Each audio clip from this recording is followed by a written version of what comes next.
Hello friends. Welcome to Study Time, Chapter 19. Civil Disobedience Movement and Roundtable Conferences.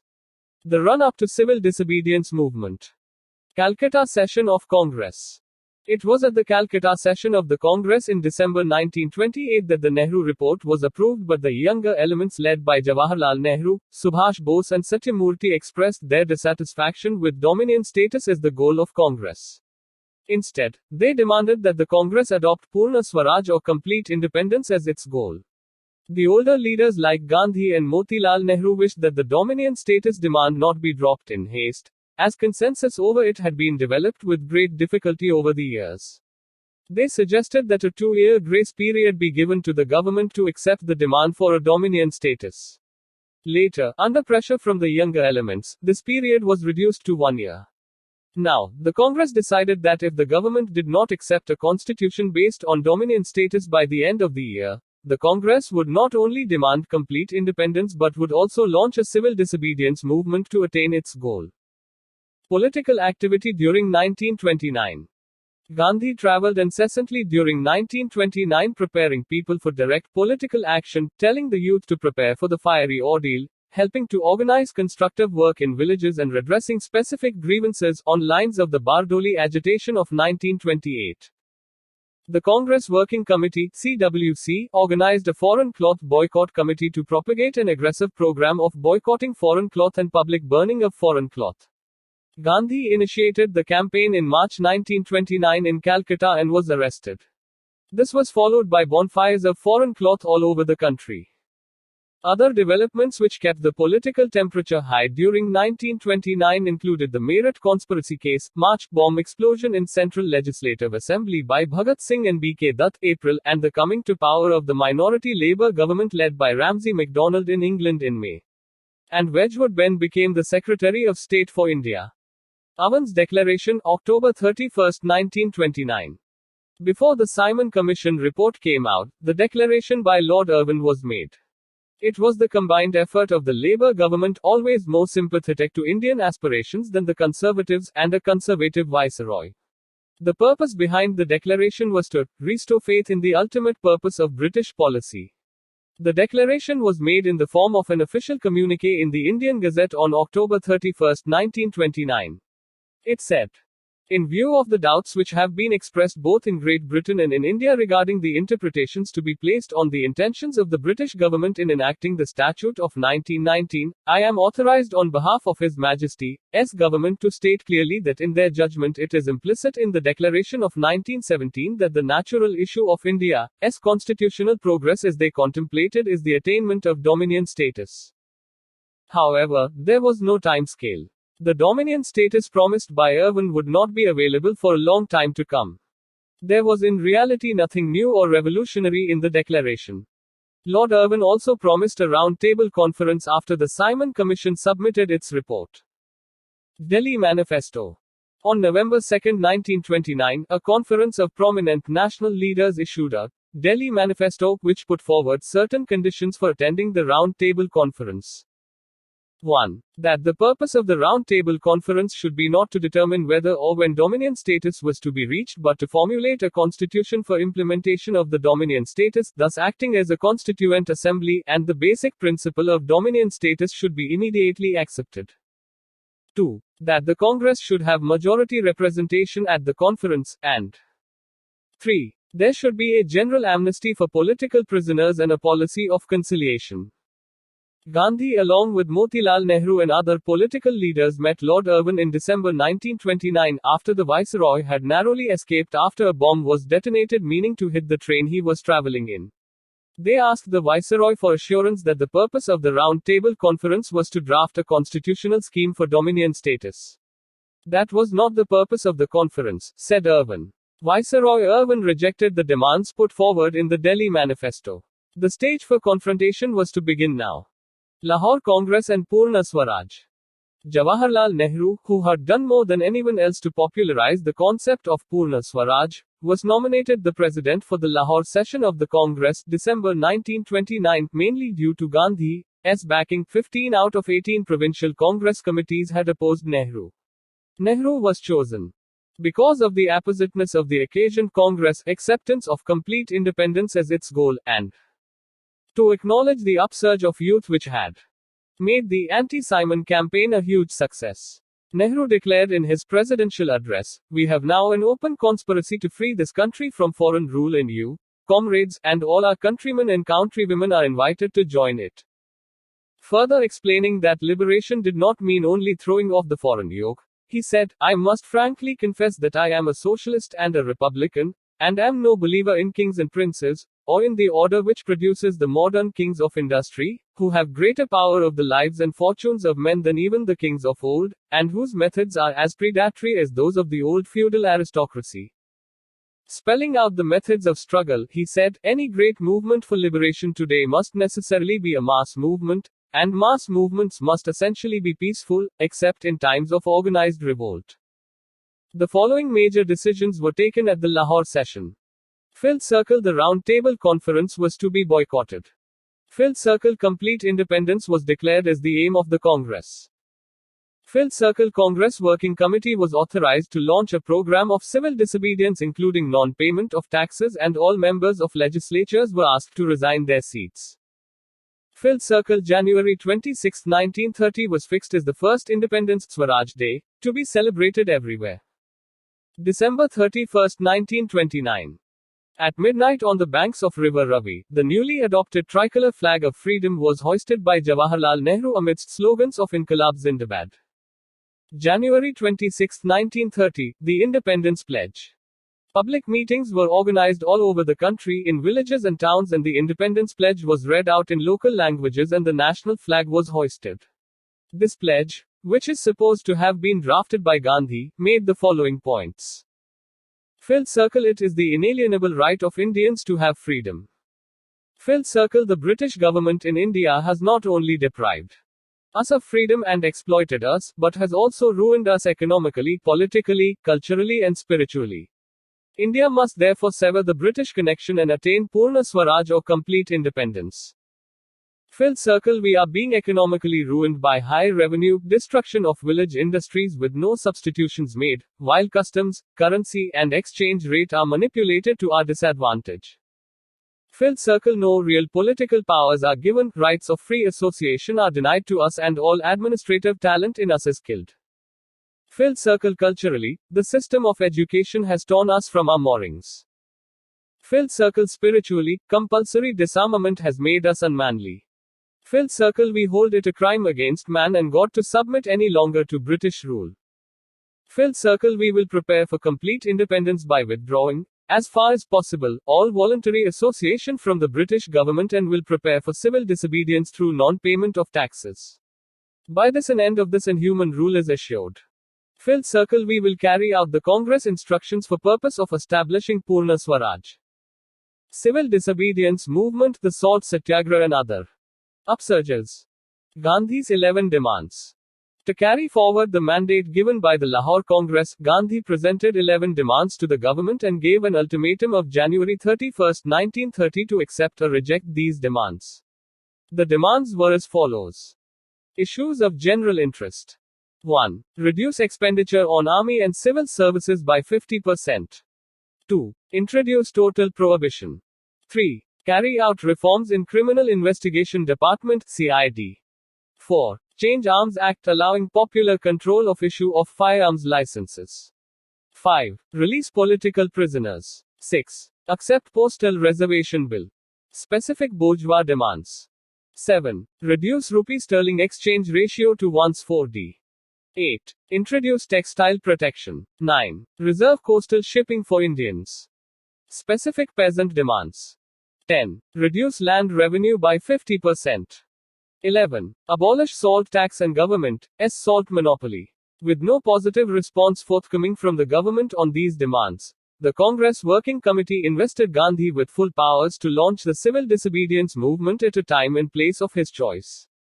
By February end, Gandhi had decided to make salt the central formula for the movement. Why salt was chosen as the important theme?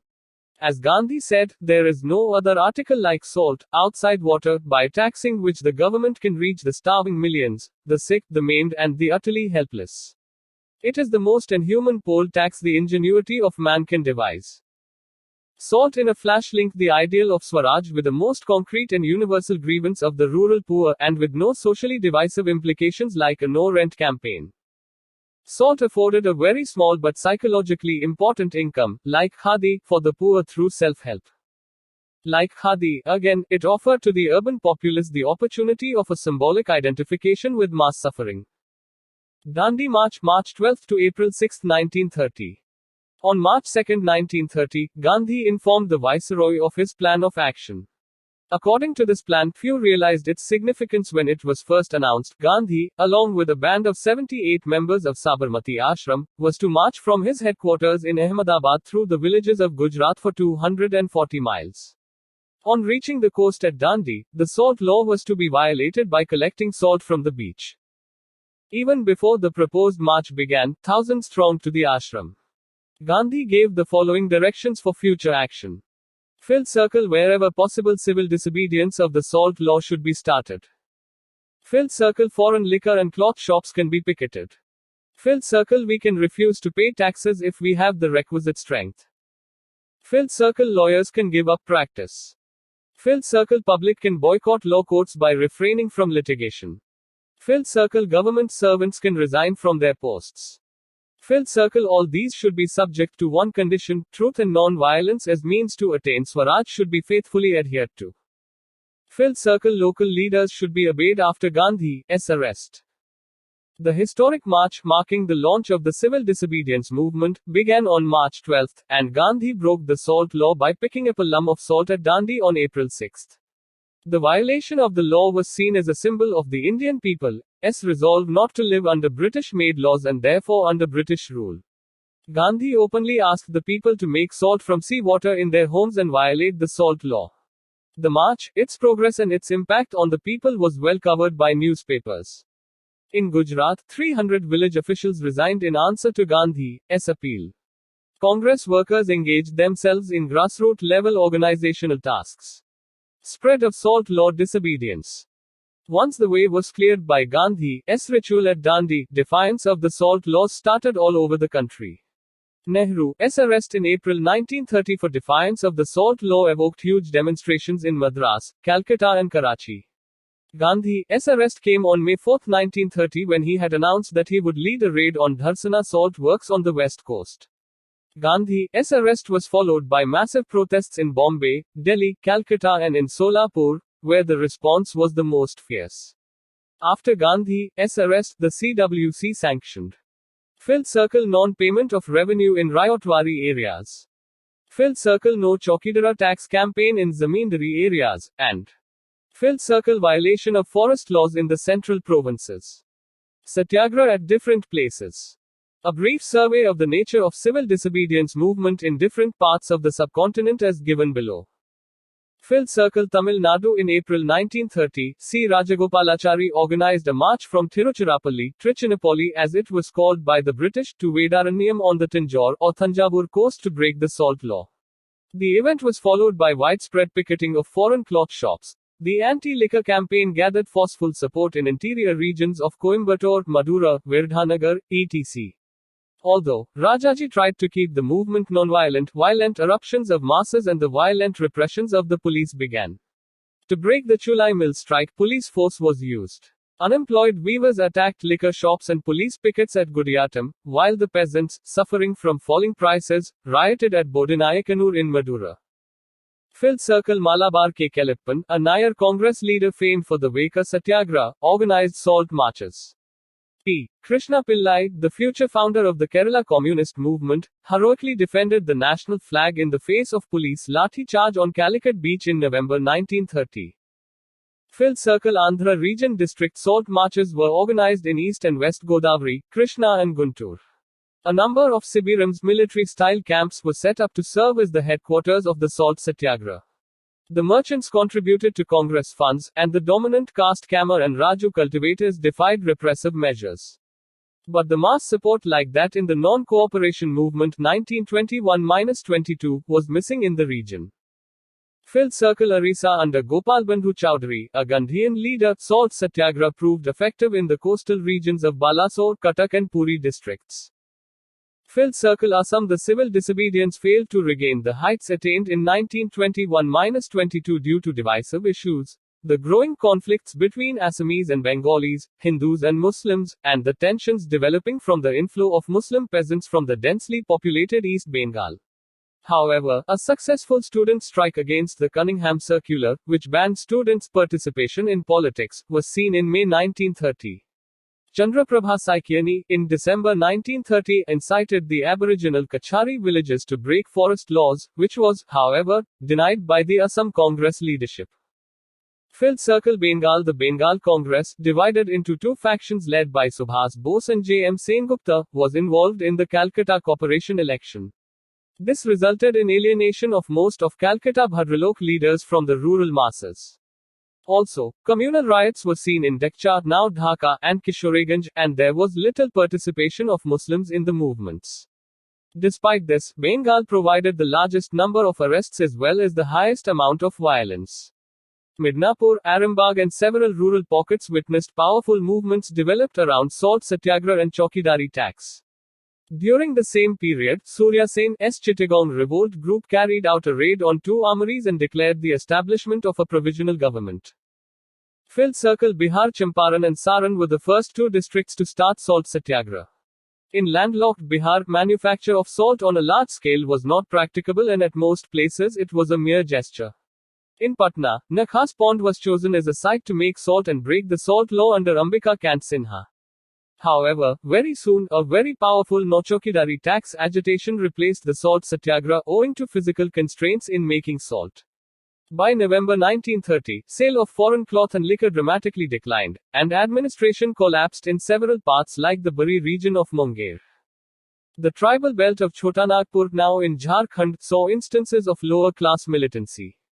Bonga Maji and Somra Maji, influenced by Gandhism, led a movement in Hazaribagh which combined socio-religious reform along Sanskritizing lines, in which followers were asked to give up meat and liquor, and use khadi. However, the Santhas were reported to be taking up illegal distillation of liquor on a large scale under the banner of Gandhi. It was observed that while most big zamindars remained loyal to the government, small landlords and better-off tenants participated in the movement. But several times, increased lower-class militancy lowered the enthusiasm of the small landlords and better-off tenants. Peshawar. Here, Khan Abdul Ghaffar Khan's educational and social reform work among the Pathans had politicized them. Ghaffar Khan, also called Badshah Khan and Frontier Gandhi, had started the first Pushto political monthly Pukhtun and had organized a volunteer brigade, Khudai Khidmatgars, popularly known as the Red Shirts, who were pledged to the freedom struggle and non-violence. On April 23, 1930, the arrest of Congress leaders in the NWFP led to mass demonstrations in Peshawar, which was virtually in the hands of the crowds for more than a week till order was restored on May 4. This was followed by a reign of terror and martial law. It was here that a section of Garhwal Rifles soldiers refused to fire on an unarmed crowd. This upsurge in a province with 92% Muslim population left the British government nervous. Solapur. This industrial town of southern Maharashtra saw the fiercest response to Gandhi's arrest.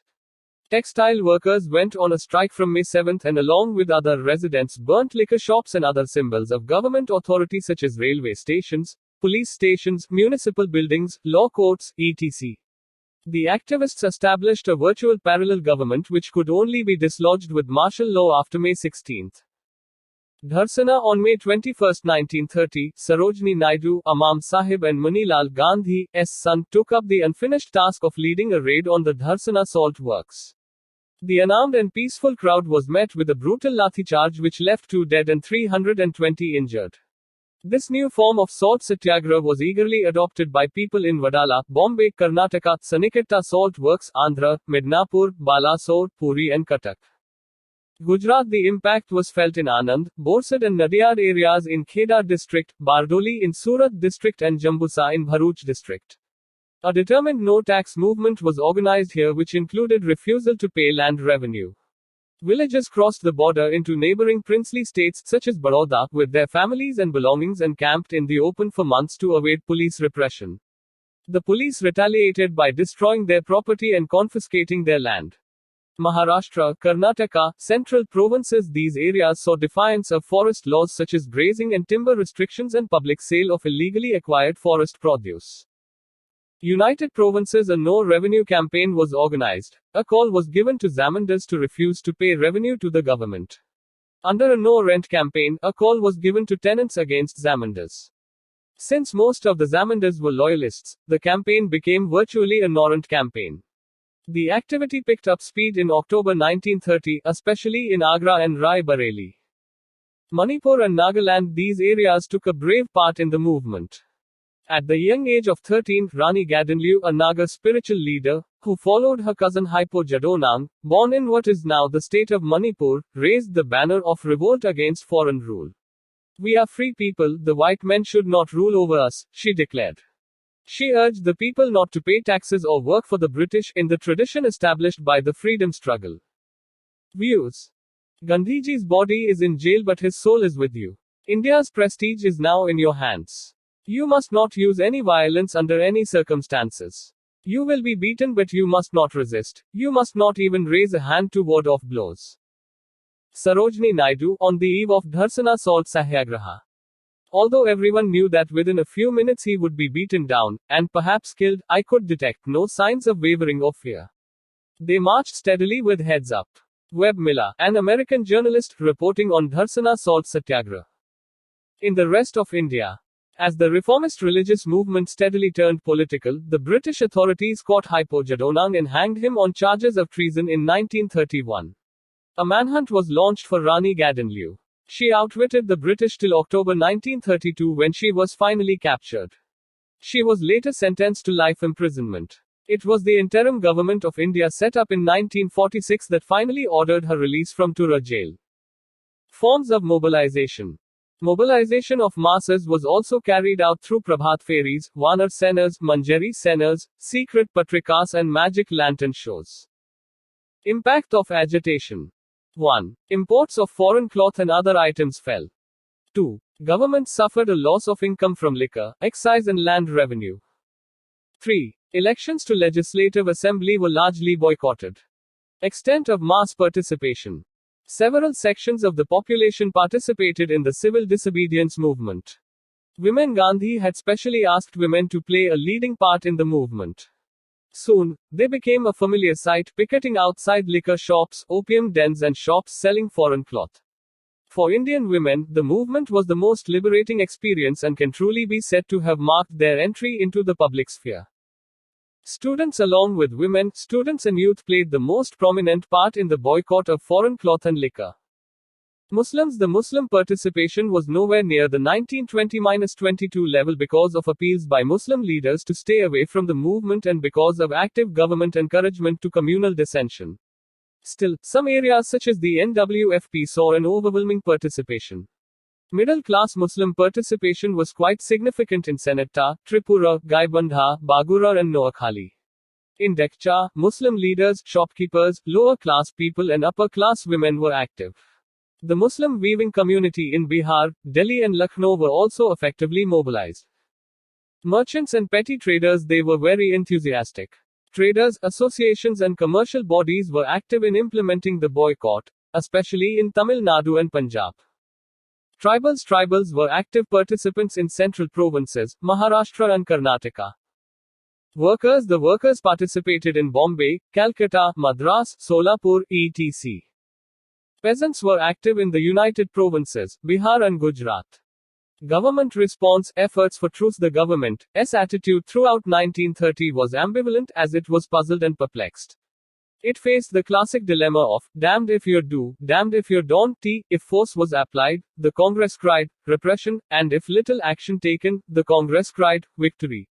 Either way, the government suffered an erosion of power. Even Gandhi's arrest came after much vacillation. But once the repression began, the ordinances banning civil liberties were freely used, including the press being gagged. Provincial governments were given freedom to ban civil disobedience organizations. The Congress Working Committee was, however, not declared illegal till June. There were lathi charges and firing on unarmed crowds which left several killed and wounded, while thousands of Satyagrahis besides Gandhi and other Congress leaders were imprisoned. The government repression and publication of the Simon Commission report, which contained no mention of Dominion status and was in other ways also a regressive document, further upset even moderate political opinion. In July 1930, the Viceroy, Lord Irwin, suggested a round-table conference and reiterated the goal of Dominion status. He also accepted the suggestion that Tej Bahadur Sapru and M.R. Jayakar be allowed to explore the possibility of peace between the Congress and the government. In August 1930, Motilal and Jawaharlal Nehru were taken to Yerwada jail to meet Gandhi and discuss the possibility of a settlement. The Nehru and Gandhi unequivocally reiterated the demands of 1. Right of secession from Britain. 2. Complete national government with control over defense and finance, and 3. An independent tribunal to settle Britain's financial claims. Talks broke down at this point. Gandhi-Irwin Pact. On January 25, 1931, Gandhi and all other members of the Congress Working Committee (CWC) were released unconditionally. The CWC authorized Gandhi to initiate discussions with the Viceroy. As a result of these discussions, a pact was signed between the Viceroy, representing the British Indian government, and Gandhi, representing the Indian people, in Delhi on February 14, 1931. This Delhi Pact, also known as the Gandhi-Irwin Pact, placed the Congress on an equal footing with the government. Irwin on behalf of the government agreed on 1. Immediate release of all political prisoners not convicted of violence. 2. Remission of all fines not yet collected. 3. Return of all lands not yet sold to third parties. 4. Lenient treatment to those government servants who had resigned. 5. Right to make salt in coastal villages for personal consumption, not for sale. 6. Right to peaceful and non-aggressive picketing, and 7. Withdrawal of emergency ordinances. The Viceroy, however, turned down two of Gandhi's demands. I. Public inquiry into police excesses, and E. Commutation of Bhagat Singh and his comrades. Death sentence to life sentence. Gandhi on behalf of the Congress agreed. I. To suspend the civil disobedience movement, and E. To participate in the next round-table conference on the constitutional question around the three linchpins of federation, Indian responsibility, and reservations and safeguards that may be necessary in India's interests, covering such areas as defense, external affairs, position of minorities, financial credit of India and discharge of other obligations.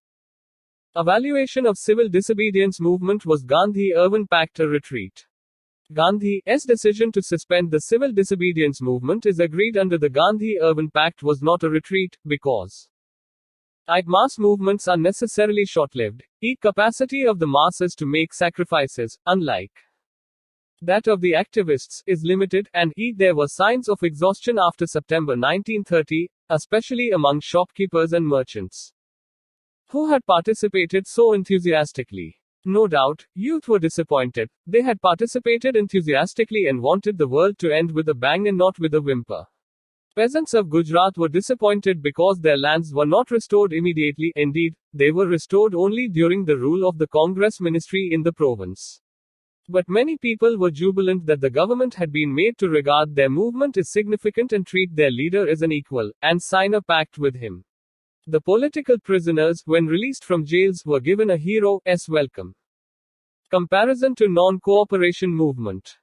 There were certain aspects in which the civil disobedience movement differed from the non-cooperation movement. 1. The stated objective this time was complete independence and not just remedying two specific wrongs and a vaguely worded Swaraj. 2. The methods involved violation of law from the very beginning and not just non-cooperation with foreign rule. 3. There was a decline in forms of protests involving the intelligentsia, such as lawyers giving up practice, students giving up government schools to join national schools and colleges. 4. Muslim participation was nowhere near that in the non-cooperation movement level. Views. India is one vast prison house. I repudiate this law. M.K. Gandhi to Lord Irwin. Gandhi was the best policeman the British had in India. Ellen Wilkinson. Dandi March as the kindergarten stage of revolution. Based on the notion that King Emperor can be unseated by boiling seawater in a kettle. Brailsford, an English journalist. 5. No major labor upsurge coincided with the movement. 6. The massive participation of peasants and business groups compensated for decline of other features. 7. The number of those imprisoned was about 3 times more this time. 8. The Congress was organizationally stronger. Karachi Congress Session, 1931. In March 1931, a special session of the Congress was held at Karachi to endorse the Gandhi-Irwin Pact. 6 days before the session, which was held on March 29, Bhagat Singh, Sukhdev and Rajguru were executed. Throughout Gandhi's route to Karachi, he was greeted with black flag demonstrations by the Punjab Naujawan Bharat Sabha, in protest against his failure to secure commutation of the death sentence for Bhagat and his comrades. Congress resolutions at Karachi. Filled circle. While disapproving of and dissociating itself from political violence, the Congress admired the bravery and sacrifice of the 3 martyrs. Filled circle. The Delhi Pact or Gandhi-Irwin Pact was endorsed. Filled circle. The goal of Purna Swaraj was reiterated. Filled circle. 2 resolutions were adopted, one on fundamental rights and the other on national economic program, which made the session particularly memorable. The resolution on fundamental rights guaranteed *free speech and free press *. Right to form associations. Right to assemble. Universal adult franchise. Equal legal rights irrespective of caste, creed and sex. Neutrality of state in religious matters. Free and compulsory primary education. Protection to culture, language, script of minorities and linguistic groups. The resolution on national economic program included substantial reduction in rent and revenue in the case of landholders and peasants. Exemption from rent for uneconomic holdings. Relief from agricultural indebtedness. Control of usury. Better conditions of work including a living wage, limited hours of work and protection of women workers in the industrial sector. Right to workers and peasants to form unions.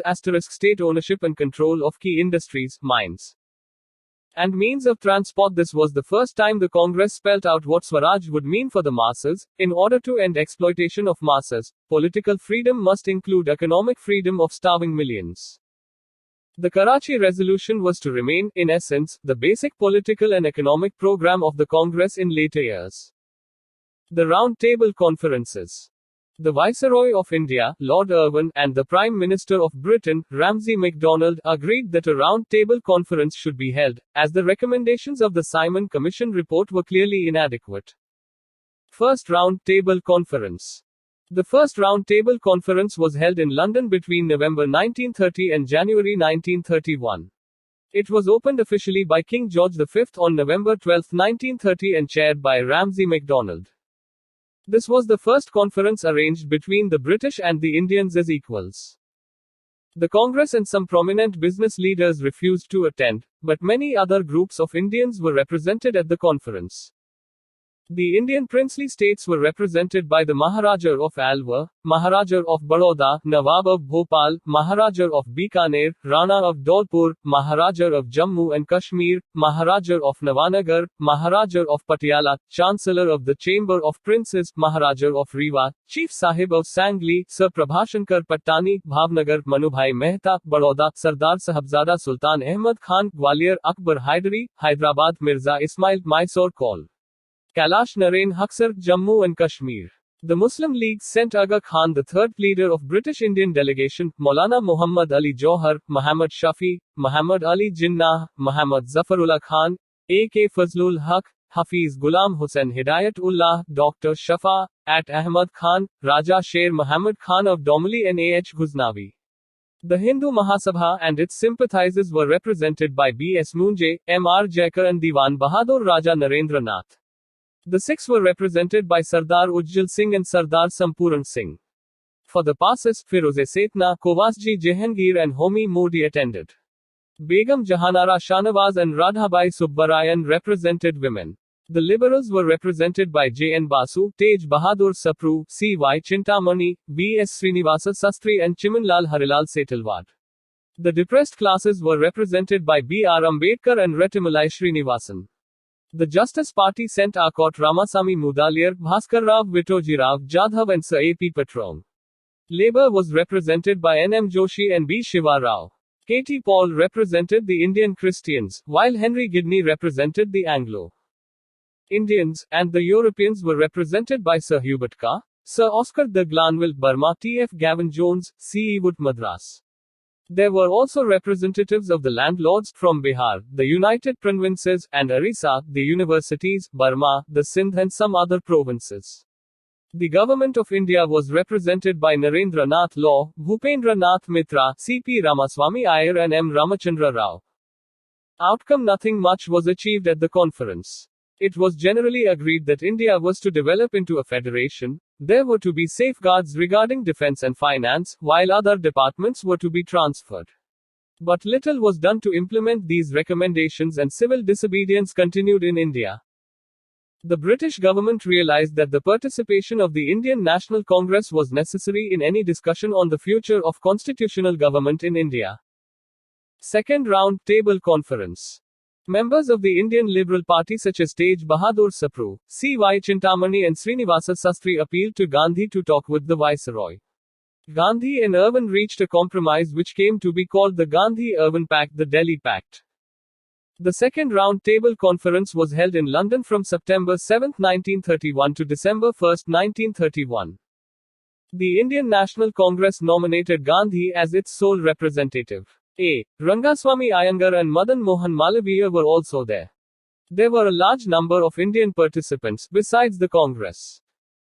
The princely states were represented by Maharaja of Alwar, Maharaja of Baroda, Nawab of Bhopal, Maharaja of Bikaner, Maharaj of Kutch, Rana of Dholpur, Maharaja of Indore, Maharaja of Jammu and Kashmir, Maharaja of Kapurthala, Maharaja of Navanagar, Maharaja of Patiala, Maharaja of Rewa, Chief Sahib of Sangli, Raja of Srila, Sir Prabhashankar Pattani, Bhavnagar, Manubhai Mehta, Baroda, Sardar Sahibzada Sultan Ahmad Khan, Gwalior, Sir Muhammad Akbar Haidari, Hyderabad, Mirza Ismail, Mysore Call. K.N. Huxar, Jammu and Kashmir, T. Raghavaiah, Travancore, Liaquat Hayat Khan, Patiala. The Muslims were represented by Aga Khan III, Maulana Shaukat Ali, Muhammad Ali Jinnah, A.K. Fazlul Haq, Muhammad Iqbal, Muhammad Shafi, Muhammad Zafarullah Khan, Syed Ali Imam, Maulvi Muhammad Shafi Dodi, Raja Sher Muhammad Khan of Domali, A.H. Ghuznavi, Hafiz Hidayat Hussain, Syed Muhammad Padshah Saab Bahadur, Dr. Shafa, At Ahmad Khan, Jamal Muhammad and Nawab Sahibzada Syed Muhammad Meher Shah. Hindu groups were represented by M. R. Jaikar, B. S. Munje and Diwan Bahadur Raja Narendra Nath. The liberals at the conference were J. N. Basu, C. Y. Chintamani, Tej Bahadur Sapru, V. S. Srinivasa Sastry and Chimanlal Harilal Setalwad. The Justice Party sent Raja of Bobbili, Akot Ramasamy Mudaliar, Sir A. P. Patrong and Bhaskar Rao Vittojirao Jadhav. The depressed classes were represented by B. R. Ambedkar and Retimalai Srinivasan. Sardar Ujjal Singh and Sardar Sampuran Singh represented the Sikhs. The Pasas were represented by Kovasji Jehangir, Homi Modi and Firoze Setna. Indian Christians were represented by Surendra Kumar Datta and A.T. Panirselvam. Industry was represented by Ghanshyam Das Birla, Sir Purushottamdas Thakurdas and Manekji Dadaboy. Labour was represented by N. M. Joshi, B. Shiva Rao and V. V. Giri. The representatives for Indian women were Sarojini Naidu, Begum Jahanara Shanawaz and Radhabai Subbarayan. The universities were represented by Syed Sultan Ahmad and Bisheshwar Dayal Seth. Representatives of Burma and from the provinces of Sindh, Assam, Central Provinces, and the NWFP also attended. The Government of India was represented by C.P. Ramaswamy Iyer, Narendra Nath Law and M. Ramachandra Rao. Not much was expected from the conference because of the following reasons. Filled circle. By this time, Lord Irwin had been replaced by Lord Willingdon as Viceroy in India. Just before the conference began, the Labour government in England had been replaced by a national government which was an uneasy coalition between Labour and Conservatives. The British were also angered by the increased revolutionary activities which had claimed many European lives in India. Filled circle. The right wing or Conservatives in Britain led by Churchill strongly objected to the British government negotiating with the Congress on an equal basis. They, instead, demanded a strong government in India. The Prime Minister, Ramsay MacDonald, headed the Conservative-dominated cabinet with a weak and reactionary Secretary of State for India, Samuel Hoare. Filled circle at the conference, Gandhi, and therefore the Congress, claimed to represent all people of India against imperialism. The other delegates, however, did not share this view. Historians point out that many of the delegates were conservative, government loyalists, and communalists, and these groups were used by the colonial government to neutralize the efforts of Gandhi. Because of the participation of a large number of groups, the British government claimed that the Congress did not represent the interests of all of India. Filled circle Gandhi pointed out that there was a need of a partnership between Britain and India on the basis of equality. He put forward the demand for the immediate establishment of a responsible government at the center as well as in the provinces. He also reiterated that the Congress alone represented political India. Saying that the untouchables were Hindus, and thus not to be treated as a minority, he discarded the idea of a separate electorate for them. He also said there was no need for separate electorates or special safeguards for Muslims or other minorities. Many of the other delegates disagreed with Gandhi. Filled circle the session soon got deadlocked on the question of the minorities. Separate electorates were being demanded by the Muslims, depressed classes, Christians and Anglo-Indians. All these came together in a minorities pact. Gandhi fought desperately against this concerted move to make all constitutional progress conditional on the solving of this issue. Filled circle the princes were also not too enthusiastic about a federation, especially after the possibility of the formation of a Congress government at the center had receded after the suspension of civil disobedience movement. Outcome: the lack of agreement among the many delegate groups meant that no substantial results regarding India's constitutional future would come out of the conference. The session ended with MacDonald's announcement of I2 Muslim majority provinces Northwest Frontier Province NWFP and Sindh, each the setting up of an Indian Consultative Committee, each setting up of 3 expert committees: Finance, Franchise and States, and IV the prospect of a unilateral British Communal award if Indians failed to agree. The government refused to concede the basic Indian demand of freedom. Gandhi returned to India on December 28, 1931. Third Round Table Conference. The Third Round Table Conference, held between November 17, 1932 and December 24, 1932, was not attended by the Indian National Congress and Gandhi. It was ignored by most other Indian leaders. The Indian states were represented by Akbar Hyderabad, Dewan of Hyderabad, Mirza Ismail, Dewan of Mysore, V.T. Krishnamachari, Dewan of Baroda, Wajahat Hussain, Jammu and Kashmir, Sir Sukhdev Prasad, Udaipur, Jaipur, Jodhpur, J.A. Surve, Kolhapur, Raja Aud Narain Bisaria, Bhopal, Manubhai Mehta, Bikaner, Nawab Liaquat Hayat Khan, Patiala, Fateh Nasib Khan, Alwar State, L.F. Rishbrook Williams, Navanagar, and Raja of Srila, small states. Other Indian representatives were Aga Khan III, B.R. Ambedkar, Ramakrishna Ranga Rao of Bobili, Sir Hubert Ka, Nanak Chand Pandit, A.H. Ghuznavi, Henry Gidney, Hafiz Hidayat Hussain, Muhammad Iqbal, M.R. Jayakar, Kovasji Jehangir, N.M. Joshi, Narsimha Chintaman Kelkar, Akot Ramasamy Mudaliar, Begum Jahanara Shahnawaz, A.P. Patrong, Tej Bahadur Sapru, Dr. Shafa, At Ahmad Khan, Sir Shadi Lal, Tara Singh Malhotra, Sir Ripendra Nath Sarkar, Sir Purushottamda Thakur Das, Muhammad Zafarullah Khan. Again, like in the 2 previous conferences, little was achieved. The recommendations were published in a white paper in March 1933 and debated in the British Parliament afterwards. A joint select committee was formed to analyze the recommendations and formulate a new act for India, and that committee produced a draft bill in February 1935 which was enforced as the Government of India Act of 1935 in July 1935. Civil disobedience resumed. On the failure of the Second Round Table Conference, the Congress Working Committee decided on December 29, 1931 to resume the civil disobedience movement. During truce period March-December 1931. Some activity during the period March to December 1931 kept alive the spirit of defiance. In the United Provinces, the Congress had been leading a movement for rent reduction and against summary evictions.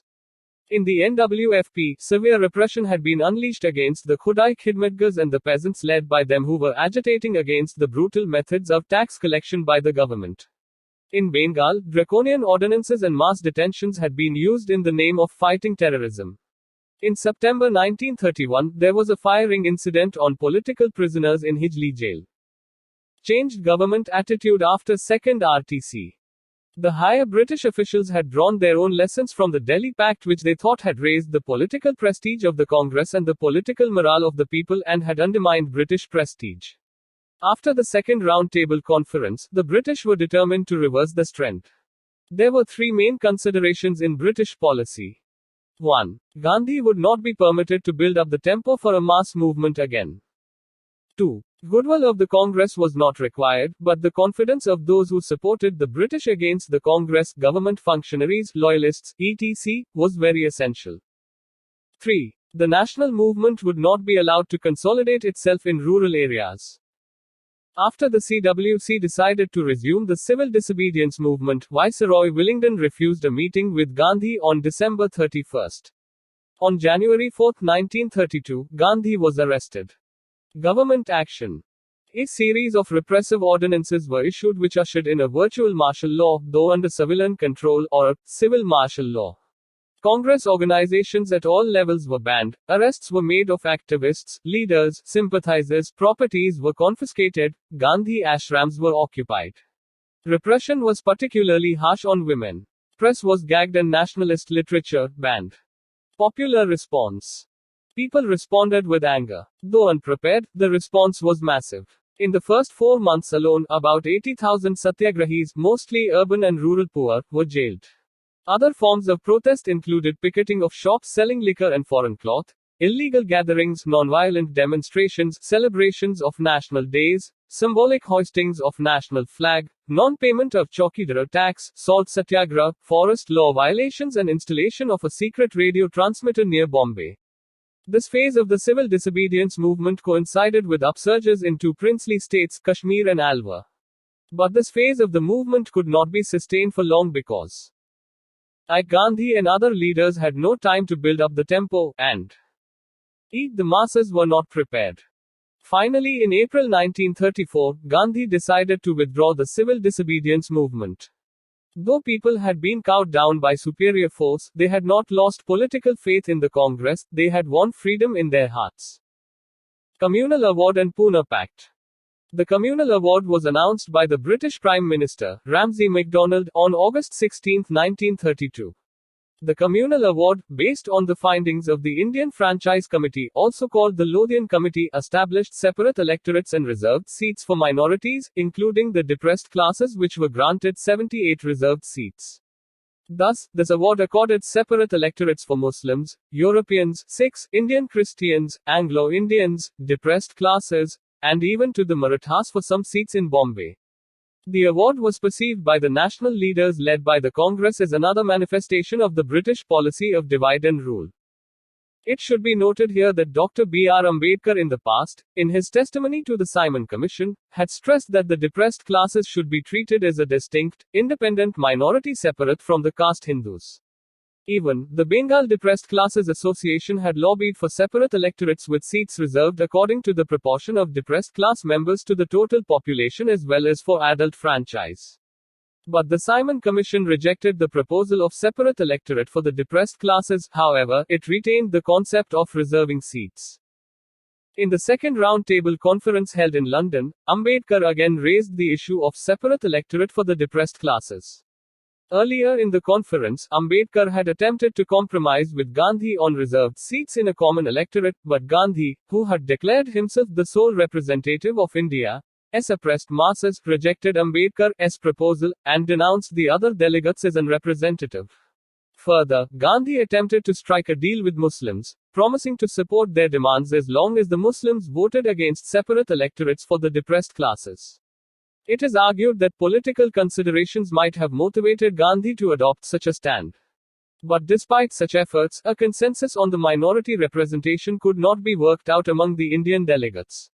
In the wake of such a situation, Ramsay MacDonald, who had chaired the Committee on Minorities, offered to mediate on the condition that the other members of the committee supported his decision. And, the outcome of this mediation was the Communal Award. Main provisions of the Communal Award. Filled circle Muslims, Europeans, Sikhs, Indian Christians, Anglo-Indians, depressed classes, women, and even the Marathas were to get separate electorates. Such an arrangement for the depressed classes was to be made for a period of 20 years. Filled circle in the provincial legislatures, the seats were to be distributed on communal basis. Filled circle, the existing seats of the provincial legislatures were to be doubled. Filled circle, the Muslims, wherever they were in minority, were to be granted a weightage. Filled circle, except in the Northwest Frontier Province, 3% seats were to be reserved for women in all provinces. Filled circle, the depressed classes to be declared, accorded the status of minority.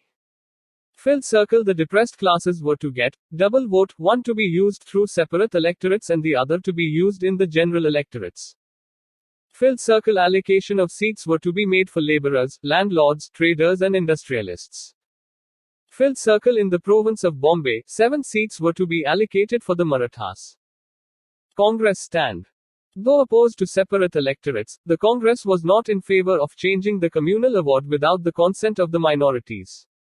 Thus, while strongly disagreeing with the communal award, the Congress decided neither to accept it nor to reject it. The effort to separate the depressed classes from the rest of the Hindus by treating them as separate political entities was vehemently opposed by all the nationalists. Gandhi's response. Gandhi saw the communal award as an attack on Indian unity and nationalism. He thought it was harmful to both Hinduism and to the depressed classes since it provided no answer to the socially degraded position of the depressed classes. Once the depressed classes were treated as a separate political entity, he argued, the question of abolishing untouchability would get undermined, while separate electorates would ensure that the untouchables remained untouchables in perpetuity. He said that what was required was not protection of the so-called interests of the depressed classes but root and branch eradication of untouchability. Gandhi demanded that the depressed classes be elected through joint and if possible a wider electorate through universal franchise, while expressing no objection to the demand for a larger number of reserved seats. And to press his demands, he went on an indefinite fast on September 20, 1932. Now leaders of various persuasions, including B.R. Ambedkar, M.C. Rajar and Madan Mohan Malaviya got together to hammer out a compromise contained in the Puna Pact. Puna Pact. Signed by B.R. Ambedkar on behalf of the depressed classes on September 24, 1932, the Puna Pact abandoned the idea of separate electorates for the depressed classes. But the seats reserved for the depressed classes were increased from 71 to 147 in provincial legislatures and to 18% of the total in the central legislature. The Puna Pact was accepted by the government as an amendment to the communal award. Impact of Puna Pact on Dalits. The Puna Pact, despite giving certain political rights to the depressed classes, could not achieve the desired goal of emancipation of the depressed class. It enabled the same old Hindu social order to continue and gave birth to many problems. Filled circle, the pact made the depressed classes political tools which could be used by the majoritarian caste Hindu organizations. Filled circle, it made the depressed classes leaderless as the true representatives of the classes were unable to win against the stooges who were chosen and supported by the caste Hindu organizations. Filled circle, this led to the depressed classes to submit to the status quo in political, ideological and cultural fields and not being able to develop independent and genuine leadership to fight the Brahminical order. Filled circle, it subordinated the depressed classes into being part of the Hindu social order by denying them a separate and distinct existence.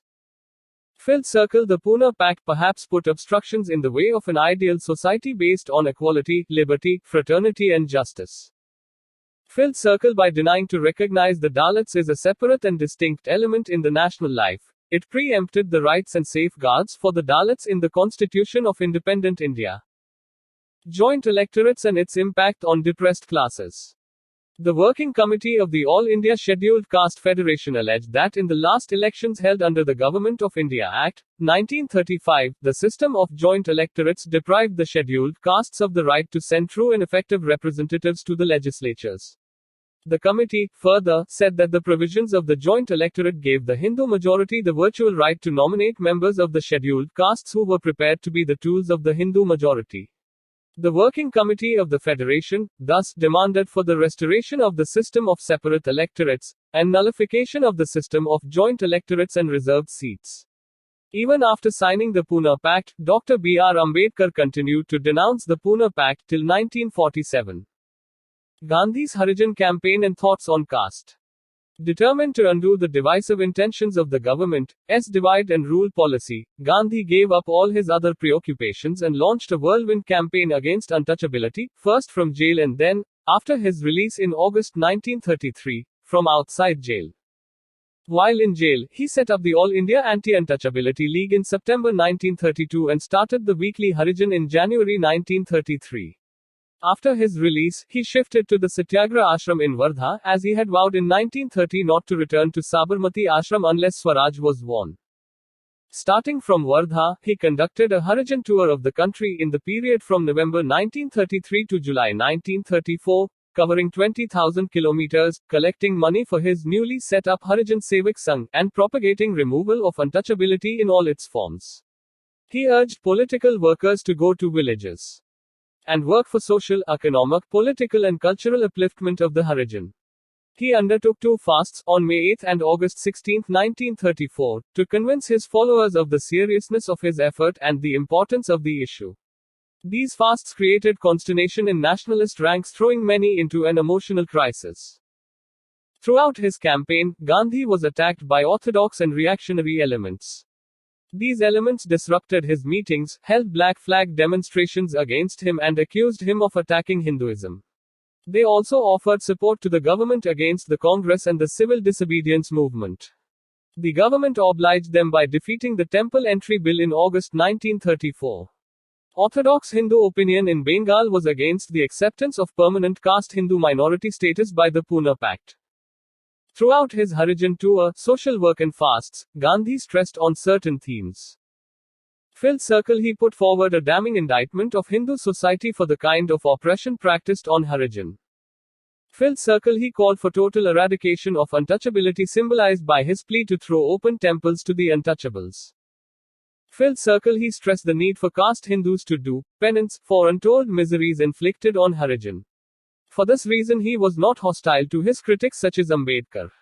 He said, Hinduism dies if untouchability lives, untouchability has to die if Hinduism is to live. Filled Circle, his entire campaign was based on principles of humanism and reason. He said that the Shastras do not sanction untouchability, and if they did, they should be ignored as it was against human dignity. Gandhi was not in favor of mixing up the issue of removal of untouchability with that of inter-caste marriages and inter-dining, because he felt that such restrictions existed among caste Hindus and among Harijan themselves, and because the All India campaign at the time was directed against disabilities specific to Harijan. Similarly, he distinguished between abolition of untouchability and abolition of caste system as such. On this point, he differed from Ambedkar, who advocated annihilation of the caste system to remove untouchability. Gandhi felt that whatever the limitations and defects of the Varnashram system, there was nothing sinful about it, as there was about untouchability. Untouchability, Gandhi felt, was a product of distinctions of high and low and not of the caste system itself. If it could be purged of this distinction, the Varnashram could function in a such manner that each caste would be complementary to the other rather than being higher or lower. Anyway, he hoped that believers and critics of the caste system would come together in the fight against untouchability. He believed that the removal of untouchability would have a positive impact on communal and other questions, since opposition to untouchability meant opposing the notion of highness and lowness. He was opposed to using compulsion against the orthodox Hindus, whom he called Sanatanis. They were to be won over by persuasion, by appealing to their reason and their hearts. His fasts were aimed at inspiring friends and followers to redouble their work to abolish untouchability. Gandhi's Harijan campaign included a program of internal reform by Harijan covering education, cleanliness, hygiene, giving up eating of beef and carrion and consumption of liquor, and removing untouchability among themselves.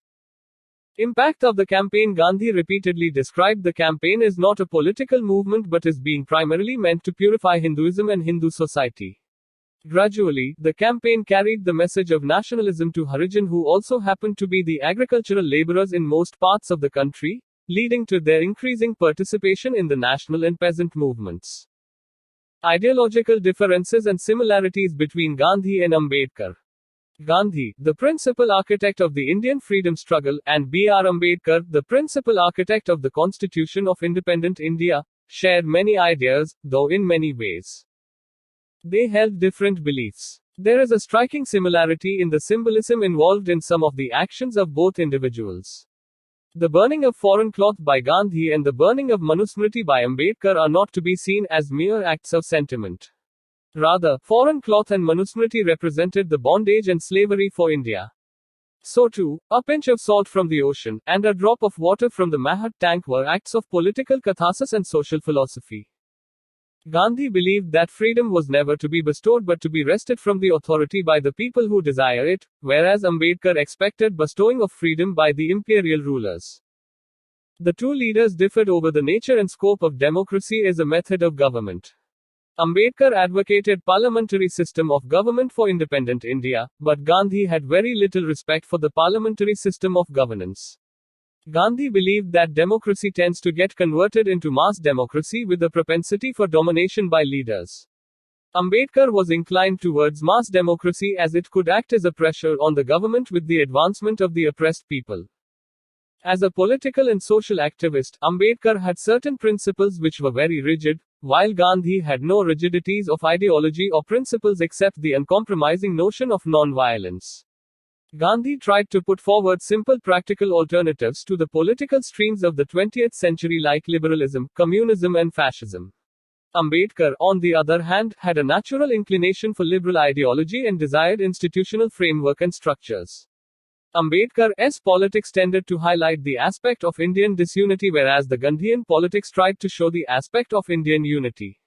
In Hind Swaraj, Gandhi tries to prove that India has always been a nation prior to the beginning of the imperial rule and it was the British rule who broke this cultural unity. Ambedkar, on the other hand, believed in the notion that Indian unity was the byproduct of the legal system introduced by the imperial state.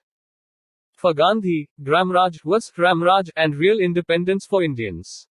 But for Ambedkar, the status quoist nature of the Indian villages denied equality and fraternity and also liberty.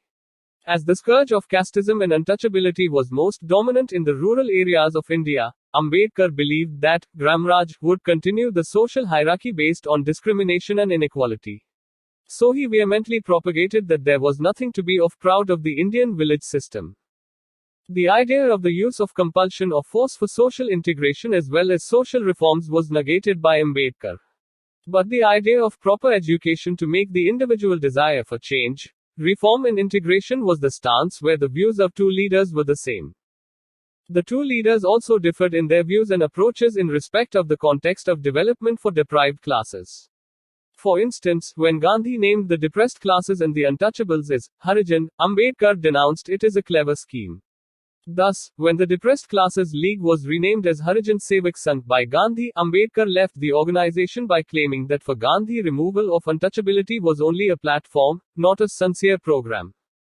Ambedkar held that the center of religion must be between man, and not between man and God alone, as preached by Gandhi. In the beginning, Ambedkar too wanted to cast away the evil practices prevalent in Hinduism in an attempt to reform and reconstruct, rather than destroy it fully. But in the later phase of his life, he left Hinduism, denouncing it as an entity which couldn't be reformed. Ambedkar denounced the Vedas and other Hindu scriptures. He believed that the Hindu scriptures do not lend themselves to a unified and coherent understanding, and reflect strong contradictions within and across sects. And the caste system and untouchability were the manifestations of the Hindu religious scriptures. On the contrary, Gandhi held that caste system in Hinduism has nothing to do with religious precepts and spirituality. For Gandhi, caste and varna are different, and caste is perversive degeneration. In political precepts, Ambedkar believed in freedom of religion, free citizenship and separation of state and religion. Gandhi also endorsed the idea of freedom of religion, but never approved a separation of politics and religion. But religion as an agent of social change was well accepted by both leaders. Both denounced in theory and thinking anything that either decried or diminished the role of religion in the life of an individual or in the life of society. Ambedkar envisaged limited sovereign power of the state and, following from that, limited authority for the government. According to him, legal sovereign power should be limited and people should be the ultimate sovereign. Gandhi too believed in limited sovereign power of the state. According to him, absolute sovereign power of the state would annihilate the spirit and personality of an individual. Gandhi, in fact, believed in least governance being the best governance. The notions of violence and non-violence got differing explanations from Gandhi and Ambedkar. Ambedkar held absolute non-violence as an end and relative violence as a means, whereas Gandhi never made such a distinction and was an avowed opponent of violence of any kind. Ambedkar believed in purity of ends and justified means is just when the ends were just. Whereas in Gandhian perception it was purity of means that determined the end. Gandhi and Ambedkar differed greatly in their views concerning mechanization of production and utilization of heavy machinery. Gandhi was apprehensive about the dehumanizing impact of mechanization and held it responsible for the creation as well as sustaining of exploitative socio-economic orders in the world. Ambedkar, on the other hand, attributed the evil effect of machinery to wrong social organizations that gave sanctity to private property and the pursuit of personal gains. Ambedkar was of the firm belief that machinery and modern civilization were of benefit to all, and held that the slogan of a democratic society must be machinery and more machinery, civilization and more civilization. The idea of social transformation through democratic and peaceful means got support from Ambedkar as well as view. It would thus appear that Ambedkar and Gandhi had common allergy for social evil and imperial injustice. But a fundamental difference, more apparent than real, demarcated the two minds. Justice Krishna Iyer. Gandhi. They never sought a violent overthrow of any kind. Ambedkar desisted from pleading a blunt destruction of the social order, however evil it was. And like Gandhi, he wanted to solve the problem of social disharmony and disintegration through peaceful rehabilitation of the oppressed classes. The target groups of Ambedkar and Gandhi were different, even though they converged at certain points. The methods and skills of communication and mobilization of both were different. Gandhi spoke in plain local vernacular, whereas Ambedkar spoke in English. To disobey the law to make the law more just was a Gandhian principle. Its outward manifestations were non-cooperation, hartal, satyagraha and civil disobedience. Ambedkar was more inclined towards the observance of law and constitutionality in the political process. Gandhi viewed the untouchables as an integral part of the Hindu whole, whereas Ambedkar had an ambivalent stand on the issue. Ambedkar regarded the untouchables as a religious minority and not a part of the Hindu community, and preferred to call them a political minority, or minority by force. To Gandhi, untouchability was one of the many problems confronted by Indian society.